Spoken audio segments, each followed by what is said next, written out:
Hi there. My name is Jennifer Viwersi, one of the co-directors of Music for Your Inbox. And today we're going to have another artist chat in our artist chat series. We're going to be talking with Tim Feeney, who is a really interesting multidisciplinary artist working in sound and film installation. And we're going to talk to him about his practice and also about the film just recently out on Music for Your Inbox that he made called Contour Lines. So let me get him invited and we'll have a chat.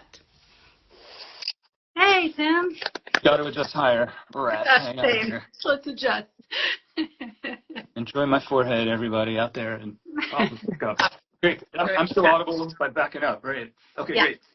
100%. All right. Well, thanks for joining in. And yeah, we're going to talk about your film today, but I thought we'd start, just in case people are new to your work, by kind of like zooming out. Sure. I'd love to hear about like your practice, like in terms of materials and the way you're interested in sites and different responsiveness to materials and places. And I hate the question, like, can you describe your creative process? Because it's like way too big, but like maybe like what is like really interesting to you right now? Like what are you exploring with materials and places?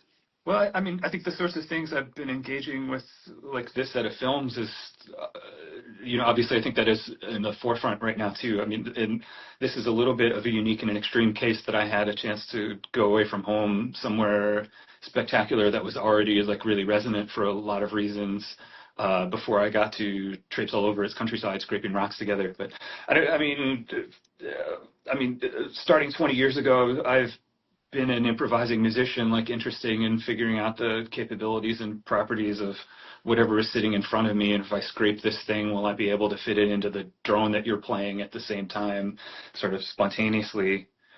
I don't know, maybe since about sort of 2013 or 14, I've had some opportunities where I could, this isn't an entirely accurate way to say this, but like where I could sort of take that investigative sort of perspective and bring it out into some spectacular places. Like there was, I was invited to make a piece for a festival like along the river in Buffalo, where in one of the grain silo complexes that had been abandoned. And I don't know, what would a drummer do with a 125-foot tall, like empty concrete tube? Like obviously, I'm gonna like pound something inside it and see if I can echolocate the top of the tube and see whatever emerges from it that's really spectacular. I don't know, just little by little, I've had chances to visit not similar places, but places with similar sort of quirks or, I don't know, hooks first in the way they sounded, second maybe like in the ways that like the space worked inside them, third that like, I don't know, maybe had something connected to my sensibilities about history or geography or nature or something. I see, and I don't know, as with a lot of us, like the pandemic was a super catalyzing, break everything we think we know about everything sort of spiritual and psychological moment, right, too, where at least for that year in particular, when none of us had a lot to do except worry, my version of worrying was like, I was living in New Holland, California right now, which is a little tiny suburban place adjacent to some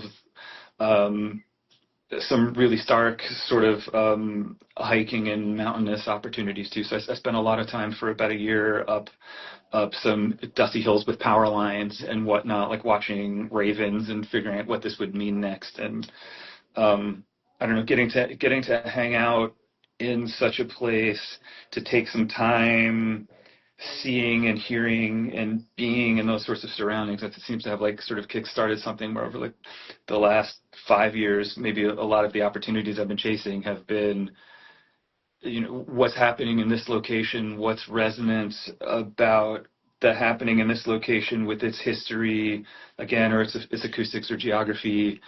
What would happen if I put a pile of little teeny speakers inside of this place, and maybe it started, if there's some way of acting, I don't know, like a lot of artists I feel like use this word intervention about this sort of thing, which feels a little, I'm going to go bring and project my purpose and ego and ethics like into this larger place, which is bigger, more important, longer lasting, of an environment and an incubator than anything that happens between my ears. So I don't know. So I feel like a thing I've been grappling with is like exactly that. Like what can I do to bear witness to a place? What can I do?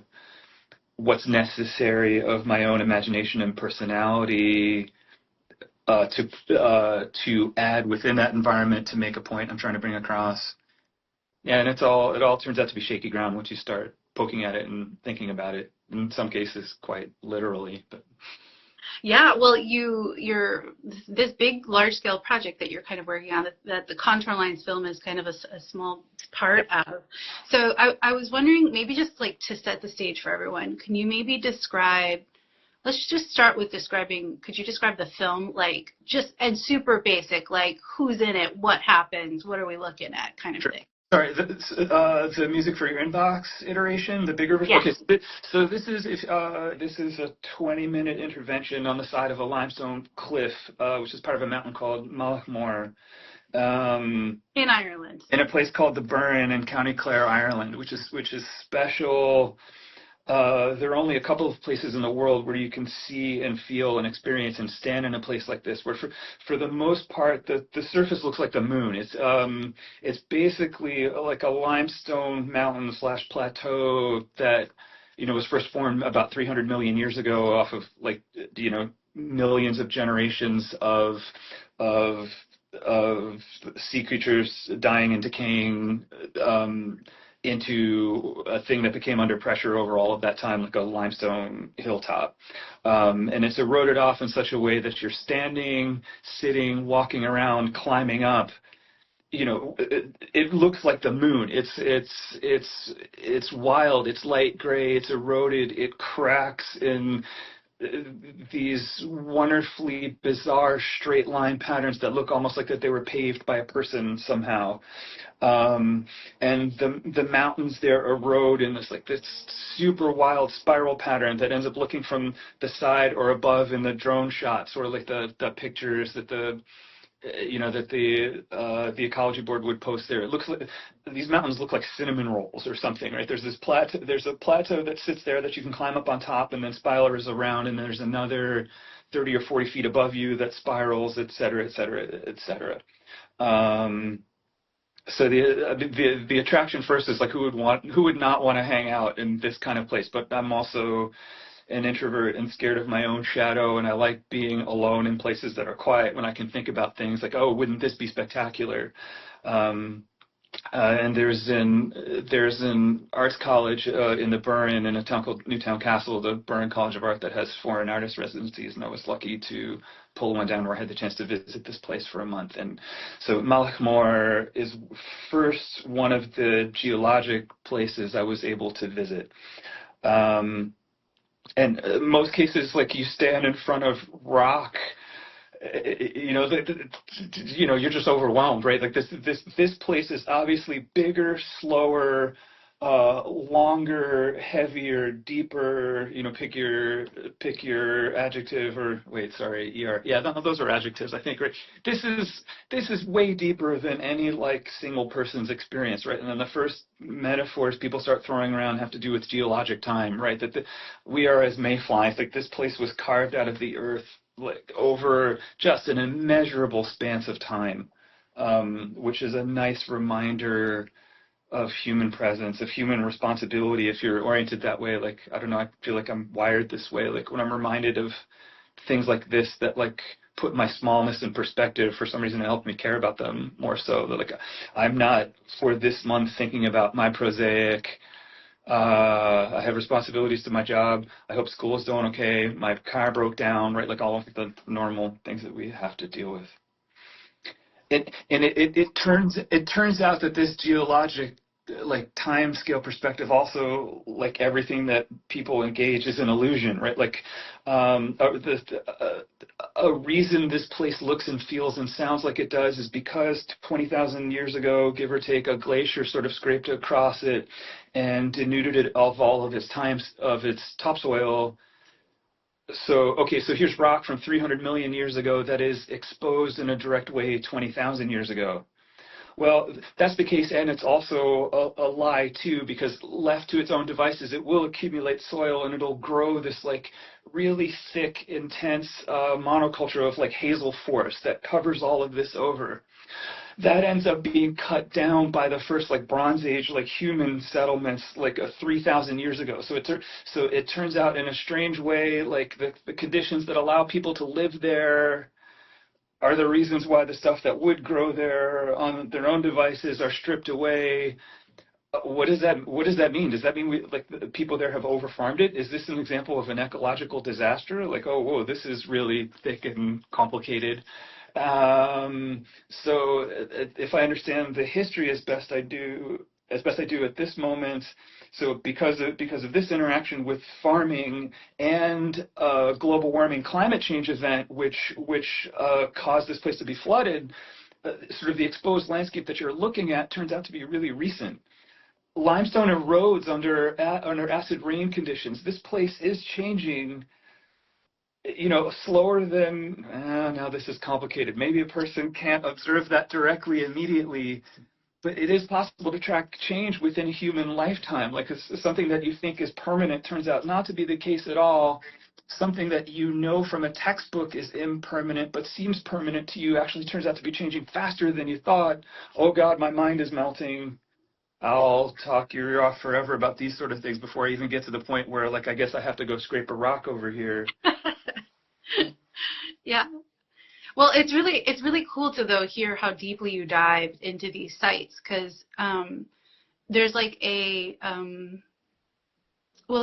bareness to the device, to the events that are happening, right? So in the film we see this singular landscape, and it doesn't move, or it changes, but maybe not easily perceptible changes, because it's all happening in real time. We observe the landscape, and then you cross the limestone kind of wall and sound on it with scraping rocks, and then we sit and we observe, and then you pass again. I think you pass like 3 times. So there's a real kind of bareness to what's kind of happening, what's existing. It's really neat to hear how kind of rich the history has is in that spot. And I also feel like as an observer, that kind of, I can't think of a better word, but it doesn't feel right, that kind of bareness, the starkness, the kind of focusedness, sure, allows you to see a lot that like the different actions or distractions you can't see anymore, because you're looking at the actions, you're looking at the mayfly, at the short things, not the big things, the slow things. So I was wondering if you could talk about that, about these kind of very slow is not the right word either. Maybe you can share some better words with us. I think you know what I'm getting at, this idea that we're going to look at one thing closely, and it's at first look might not be that as much is happening as we will experience if we just sit and observe for a while. Yeah, you just said it. Absolutely, all of that. I mean, I don't know. From when I was really young, I feel like the groundbreaking experiences that I had around art were things like this too, that asked me to pay attention. Right? I don't know. I know that there's a version of artistic slowness that for lack of a better description, and for trash talking the internet, right? I mean, we live in Los Angeles, right? Like the Topanga Canyon crystal crowd, the way that they would describe slowness as a meditative sort of thing, I feel like is the thing that we tend to export in our city here stereotypically, I guess, right? Which are not things that I know how to participate in. They're not experiences that I have.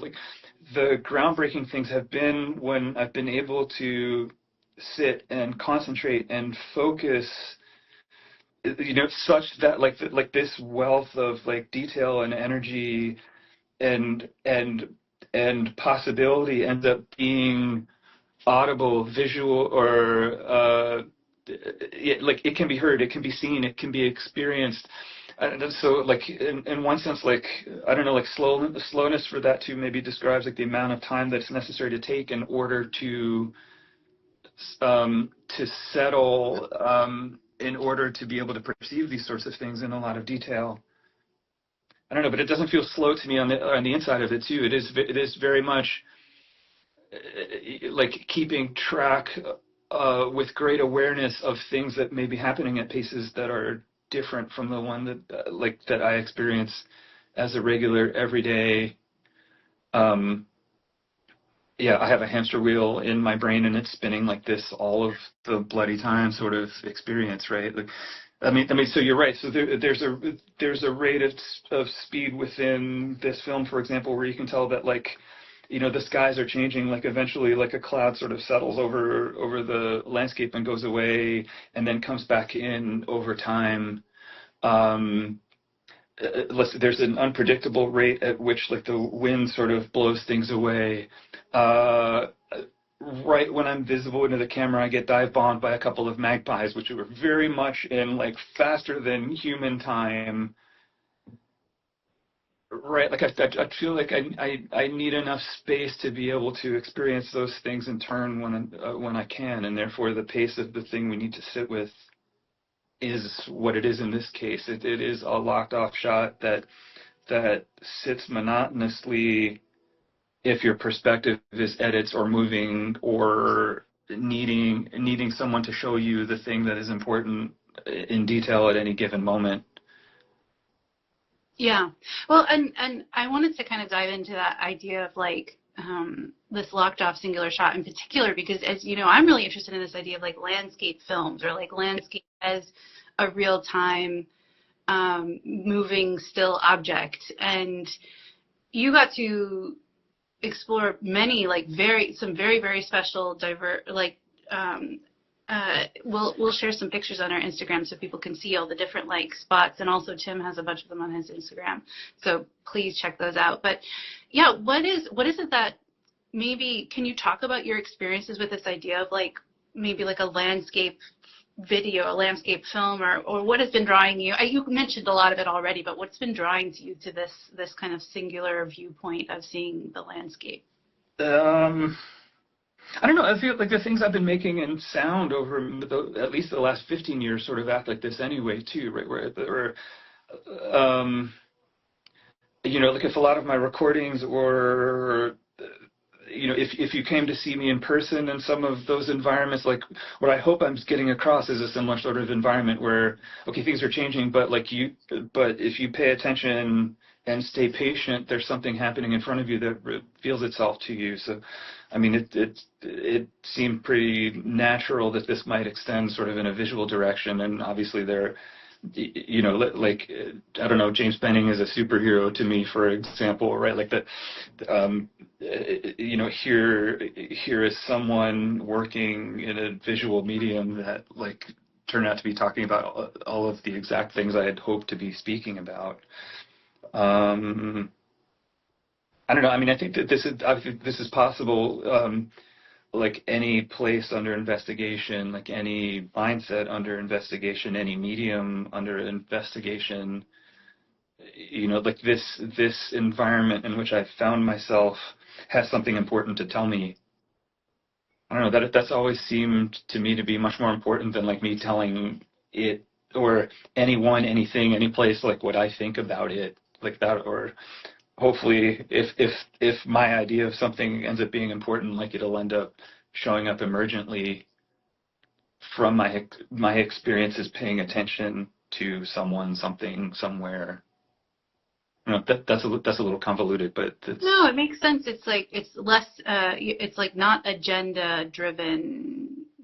Yep. Observation. It's like experience and sensation and exploration driven. That makes Sure. a lot of sense with how, and I think that experience really translates to the viewer. It's definitely something I really love about your film and about this style of filmmaking is, like, how shocking it is to look at one thing for so long, and how not only is it, like, kind of decadent to get to just, like, observe without interruption and to observe really deeply, but also like foreign to the way the world works currently, where, you know, there's an interesting fact, like, in kids shows, they've changed a lot over the last, like, 20 years. So often edits last less than a second. Like you'll look at something for less than a second, and it's been studied that makes shows more addictive, especially for children.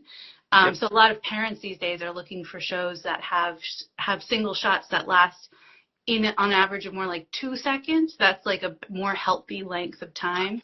But that's long now. Whoa. Yeah, well, 2 seconds is long. And if you watch older cartoons, you start to notice some of the differences. There are other things that play with this kind of way that kids' attention is hijacked by video. But in particular, this idea of like the duration of clips. And if you also look at like a talking head on YouTube, where it very much could be a single shot because there's nothing else to look at, but they zoom in, they cut it, there's a lot of just even from the same angle editing, and that's an attention device. So like our vernacular for video attention involves a rate of editing that's extremely fast, and especially extremely fast compared to what you're up to with the landscape. This is like a 20-minute experience of one shot.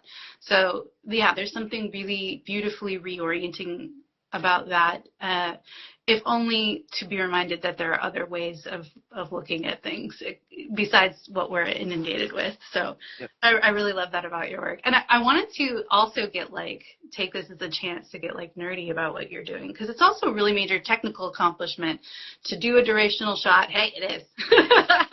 To do a big, durational shot, and also to capture sound in the way you've captured it. And I think that, obviously it's not like groundbreaking. There are teams that do these things with massive budgets. There are, people who are doing Foley in the desert for films. And it's this is stuff that is done. But what you're achieving as an independent artist is really impressive. So can you talk about some of the things that were surprising to you, or you learned, or you tried to be willing to get technical, because I know people are curious. Cool. Now I guess I have to learn things well, I don't know. Okay, so it turns out digital editing software for image isn't terribly different than that for sound, right? So there are some adjustments that happen that were really natural, right? Timing of things is exactly the same. So things I knew how to do before, trying to go out in the world and do something like this were directly transferable. Timing is consistent. Cutting things in and out is consistent. In a weird way, sharpening or color correction or those sort of things are exactly audio mixing and mastering wearing a different hat. Where if there's they're more complicated because they're working on bazillions of pixels, right? Obviously, the amount of visual information per shot is huge compared to the amount of audio information per shot, which just means whatever a computer is doing under the hood to calculate what it needs to do to figure out is bigger, slower, and in more domains than the things I know how to do in audio. But they basically tend to be the same thing, right? Amplify this, suppress that, balance this compared to that, and some new vocabulary there is very nice. I'm a middle-aged person and old and out of shape and sedentary, and I drive a car everywhere because we live in this stupid city where everything is 30 miles apart, but even though it's one city. So now I have to figure out how to get up a side of a hill that's this steep, and it takes 4 hours, and I'm sucking wind every step because I'm not ready for that already too. And then I get onto the top of something, and it turned out to be almost silent, but still okay, 70 or 80 kilometer wind gusts that are going to blow you off the side of a thing too. Okay, I could figure out how to carry a heavy camera tripod and a real camera up the side of this too, and then it's really heavy, and then I drop it, and now I'm in trouble. Well, so I guess now I can only carry with me one duffel bag with a little tiny microphone set up in it and a tripod for my phone with a couple of other lenses in it. Oh, I guess as a weak person, I'll be strong enough to get this up the side, and maybe if I hide it between a couple of stones here, it'll get a little bit of wind protection, and then I can take an audio field recording setup and hide it someplace else that'll make audible what the thing, something about the site that will include whatever I'm doing. Oh, when I got back, actually, this one in particular, oh, this is awful, right? This camera was moving like this. Amazing. And now, okay, so there's... Oh! Yeah. Perfectly illustrated. there were lots of unused that, for heck's sake. Sorry. Thanks everybody out there in IG land. I'm gonna do a third time. You prop. Okay, let's do that. Let's back up again. Okay, hi again. So now I've got to edit around that thing, which means I only have 11 minutes of usable footage for this scene. Well, okay, now if I'm making a long collection, I guess I have 10 of these that can be edited to a similar sort of scope, but the first one was just a test playtime for an hour, and the second one I was only able to get 4.5 minutes before it started hailing on me. I don't know. It was a huge lesson in like minimizing headaches and maximizing what was possible in a given amount of time and in a given amount of place. And therefore, I guess like as with any of this, like it taught new technical things. I now am intermediate to knowing enough to be dangerous in like sort of these sort of film editing software environments. I know a couple of cheats to, I feel gross saying things like this too, but all of this stuff was shot on my phone with a set of external lenses. But like, so this edit and also the larger one that I'm trying to travel with ends up looking a little bit like 35 millimeter film. That like some techniques turned out to be the right tools for disguising some of the glitches that happened given what I could carry. And also that ended up like exerting a little bit of aesthetic pressure that seemed to be necessary to lean into in ways that I'm comfortable with right now, and I'm hoping you won't notice. But now that I've said them, you'll notice clearly. No, I feel like that's part of your job as an artist to prioritize what the experience needs to be. You're not a scientist and you're not a documentarian, and like that's definitely something I've thought a lot about and struggled with this kind of. It's like documentary adjacent, right? You're trying. Part of what's being said is like, this is the place. Let me show it to you, right? So that there's a sort of quasi promise of documentarianism, where like, but you're an artist actually, and what you're trying to show people is not like a document of a place as much as an experience of a place that has aesthetic priorities. So I really empathize with that, like, struggle of like, well, is this still the thing, or is it the, where are my lines with this, with what the thing is and what actually happened, and I just don't think it can be overstated enough, like how hard it is to film in wind and rain too, but like wind, my God, and to sound record in wind. The sound you got is beautiful. I remember and it speaks to the experience you have. I remember like years ago being like, I want to just record the highway, no big deal. So I like walked and I went with my little Zoom recorder and I held it up to the highway, like, I was in the underpass, whatever. And then I walked home and then I listened to it. It was just like wind. It was just the worst non-highway, unusable sound ever. I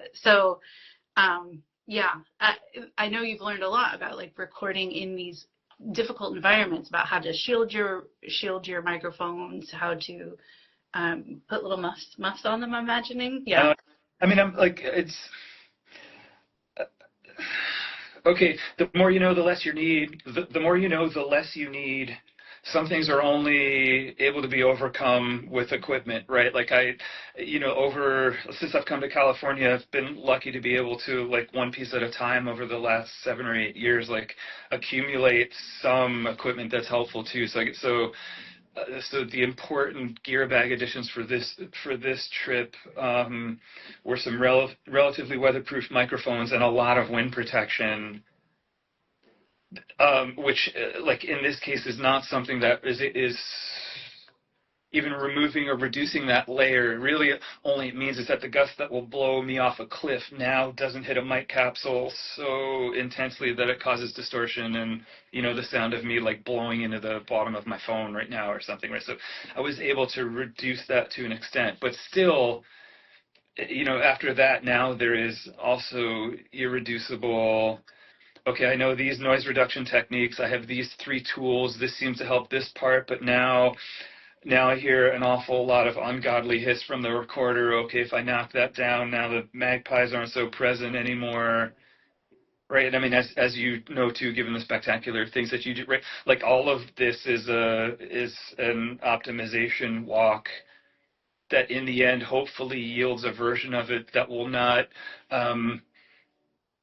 it will not expose immediately to you everything that I'm looking at. Where like I can see the final result as compared to the thing in my head, right? Where like, oh, here's my baby. I want you to share life with my baby. I love my baby. And also my baby is horribly like, yeah, flawed, and I am a terrible artistic parent in flawing my baby that I hand to, the thing that we all go through. Totally, totally. Yeah. Well, and so I think we kind of touched on it, but like I did want to take a minute to really talk about the larger scale version of this project. So there are many sites. We get to see one site in this film, but there are many sites. It was how long were you there? Like a month? A month, yeah. So this was a process of getting on my feet and meeting people and having them point me to places. Trying to figure out and hear a little bit about the history of things, so I feel like I wouldn't be totally misinformed. These places are each in their own way, documents of their own histories. A lot of that is, I was going to say, hiding within a local language that may or may not have been preserved in a specific important way. So like, 3 years ago, like I started preparing for this, like studying from ground zero, Duolingo style. Can I just get basic Irish off of the ground? Like I came to all of this like having a bunch of Johini Sean-Nós like song recordings, and I was like, oh, these are amazing, and I would really like just to have a little bit of an understanding of what's going on, so I'm not like reading along.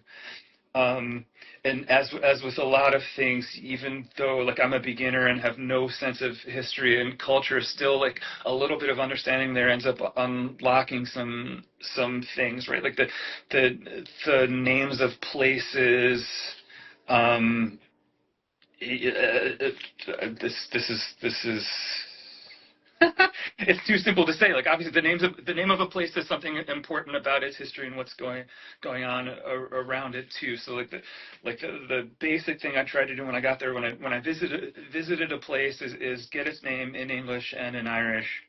And in Irish, sometimes they say very basic things about the locale. Like Mullaghmore is like a large hilltop or a large cliff, or it is the tallest mountain in its location. Like the first place, the hilltop above the Art College near Newtown Castle, in English is Capinawala, in Irish is Capi an Ghaile. It's like it's the highest spot in the town, right? And all of these names sort of like carry the histories that way too.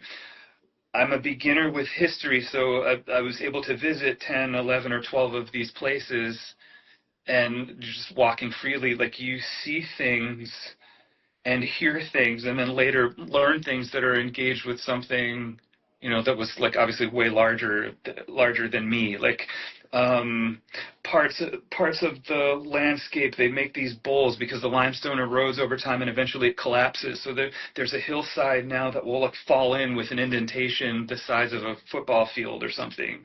Sometimes these indentations are surrounded by circles of stones. Is that geologic? Probably not.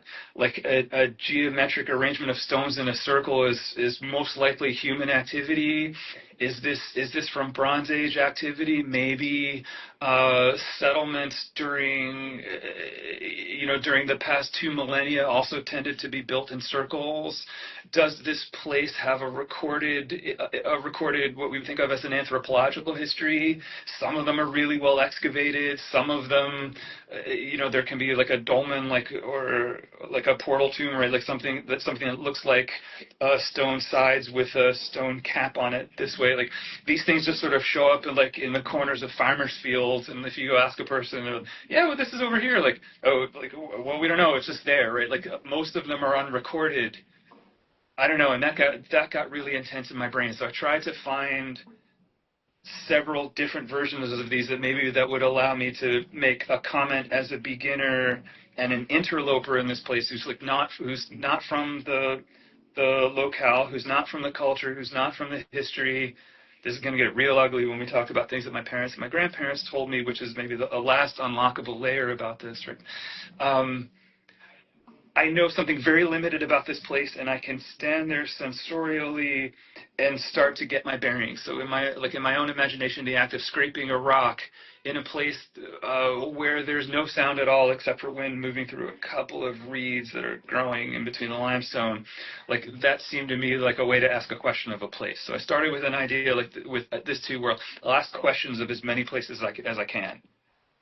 So there's a bigger version of this piece that you could watch as an hour 40 single shot film in succession. There's a version of it that exists for 2 projections that happen simultaneously and are synchronized over 45 minutes. There are installation iterations where you could watch the entire thing repeatedly on a loop, or for several screens at once, where like these places now visually and orally like can have a dialogue with one another. And then language and history got increasingly complicated as I visited more places. But again, maybe that's a spot where I should take a breath because I'll ramble forever. Totally. Well, I would love to hear though. You're talking about this final layer, like what your grandparents and your family told you, because like Ireland isn't random for you. It's not like, oh, there's a residency in Ireland, I might as well go there. It's a place you chose. And so can you talk about like what your connection to it is, and maybe what your family said about it, or that? Sure. As I'm sure a lot of us have this shared experience, especially like if you're my age or older, right? Like our parents told us that we were Irish and Italian, right? It would be silly to tell us we are Americans. We are clearly Americans, right? So the mythologies growing up have to do with St. Patrick and leprechauns and Easter's importance. And then because there's a thread of my mother's side of the family who is from Calabria. So like now La Befana shows up at Epiphany after Christmas, blah blah blah. Right. So the mythologies our families are carrying like are rooted to this immigrant and emigrant experience, right? Which I got a relatively strong narrative growing up. So this is one of 2 places I should visit in order to start learning about my family history. And obviously this is a super common thing, and if you're local, here's this annoying wave of Americans that comes in like every year that drinks to excess on St. Patrick's Day and then goes about like, yeah, I'm Irish too, I'm Scots-Irish, which means something really, really different historically, right? But this is like any place with a tourist economy, like this is one of the polite tensions that exist in a place like this, right? Too. So that's something that's on my mind. And I know I want to investigate this place. I know my great-grandmother Annie Whelan was born in Dungarvan on the south coast in County Waterford in the 1860s. And then, as probably most people like in North America, like the history sort of gets lost from that over ensuing waves of immigration in the United States and emigration from Ireland. In some ways that are just statistical, in some ways that are connected to like the local colonial politics. And I'm conscious while I'm going on this trip that I started planning at the end of 22 and early 2023 is meant one thing at that time and meant something very different when I got there on the ground in March 2025, where I'm walking around in the Burren, like having this delightful, slow experience of geologic time and learning language that my ancestors spoke, and at the same time, like our national government is now sending shock troops into our cities to round up people who it's describing as illegal immigrants, but is really racist and fascist at its core. And like, sorry, I'll remove this one step and then try to tie it back around together too. So this mountain, Malachmore, that you're watching in the Music for Your Inbox video, the hiking trail on the back side of it is a smashed limestone pavement in a place called Cullerta, like the back of the hill. And it turns out like these are stones that were smashed from the limestone by public works project workers in between 1848 and 1852.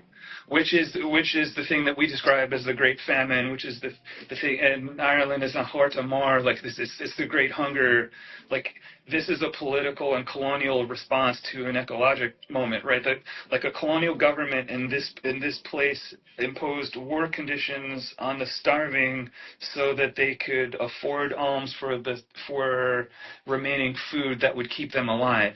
And the reason for these conditions that are resulting in famine, we get a mythology about a potato blight, and okay, the crops failed and now no one has anything to eat.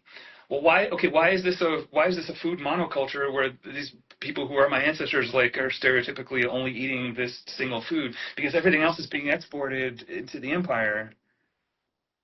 Okay, so here are these conditions engaged by the starving on which I am walking directly. Like my feet are on those stones. There are two other scenes in this movie where I'm literally kicking the rocks by accident. These people are forced to work.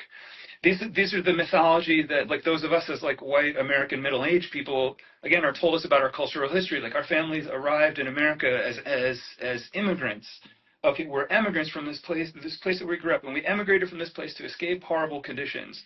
Okay, so that's my family narrative in history going back to the middle 19th century. Okay, cool. Also, a bunch of my relatives are rooted as Americans, capital A Americans. And this same people is now making the decisions that ended up with the National Guard and the military in our city in June, where like rounding up the people that don't look like the people that are calling themselves real capital A Americans.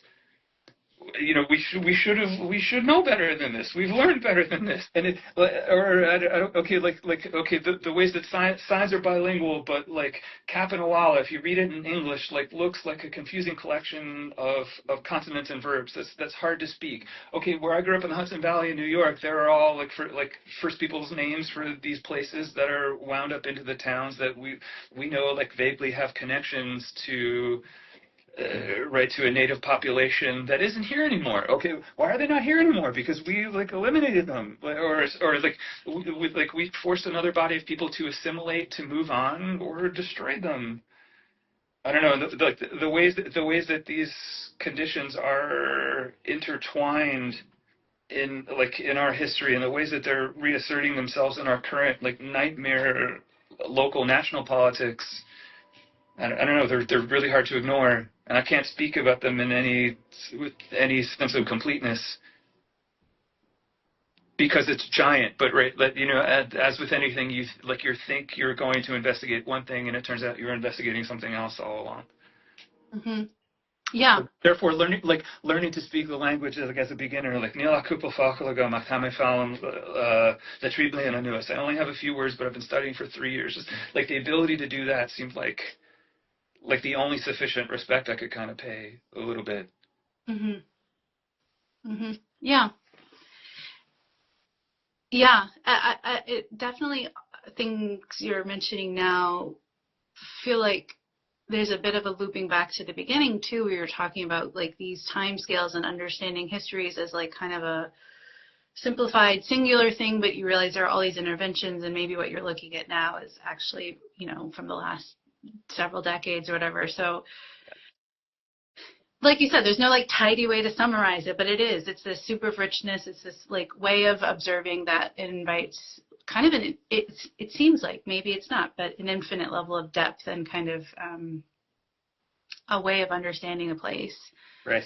So thanks for digging in, because I know it is complicated, and as a person who struggles to summarize anything, I'm really grateful that you just were able to tell us all of it. So thank you. Right, like anything rich everything rich is this, right? And also everything is rich, so it's worth it. Yeah. Yeah. Well, are there kind of as a way to try to wrap things up a little bit, is there a next version of this you're really excited about, or are there any kind of upcoming projects or nexty things that you wanted to share? I mean, this going on too. I hope everyone please come check out this iteration of the thing. Imlicha Cordia is contour lines, right? The the lines on a topological map that show you the heights of things. So there's this iteration. I am excited that I have a chance to show this to other people in some other places too. I'm still working out how to put a big version in Los Angeles right now, but if you're a New Yorker, there's an installation version of it this week at Millennium Film Workshop. If you live there, I miss you. Come see me. I'm going out there. There's a 2-screen version in Boston at Revolutions Per Minute in December. I'm excited to bring it. There's a festival in Belfast in the north of Ireland in April that'll be showing this. I know. So on one hand, I guess this is the thing in front of me that I'm really excited about. Now, hopefully, getting to share this and see what it kicks forward. And I'm really lucky to be able to go back. Actually, I'll be sort of on the other side of Galway Bay next June. I have a very dear friend, Jane Cassidy, who lives in Galway City, who I first met at the University of Alabama when I worked there a decade ago. And it's been really nice to reconnect, and through her sort of start to sort of meet some other members of the artistic community on the north side of the bay, as I have via Lisa Newman and Connor McGrady and Tom Flanagan at the Burren College of Art in County Clare. So I'm hoping to do a similar sort of investigation, sort of on the north, into the Granite and Connemara next summer, and we'll, as happened this year, I'll kind of see what that yields. Very cool. Well, people should check it out. It's your film is paired with, I'm going to just show off too. So good. This piece of art is called Void Study 2 by Naomi Nakazato, who also explores a lot of materials and map-driven way of kind of questioning what we know about history and what we actually don't know, and also as a metaphor for the biracial experience, and that there's a right way of understanding or a wrong way. They're just in betweens. And so this is a print on seaweed, which decomposes over time and is not meant to be printed on. So it has that really great quality of impermanence and imperfection, and all of the richness that brings with it. So really excited to share your film. Thanks for letting us be a part of this project, because it's awesome. It's awesome. The kind of art I love seeing, which is always really nice. And thanks for talking to us today and sharing all the background and everything. So it's an honor, and I really appreciate the opportunity as always. Thank you. Thank you for being my friend. Always. All right, I'll see you around. Thanks. Have a great week. Bye.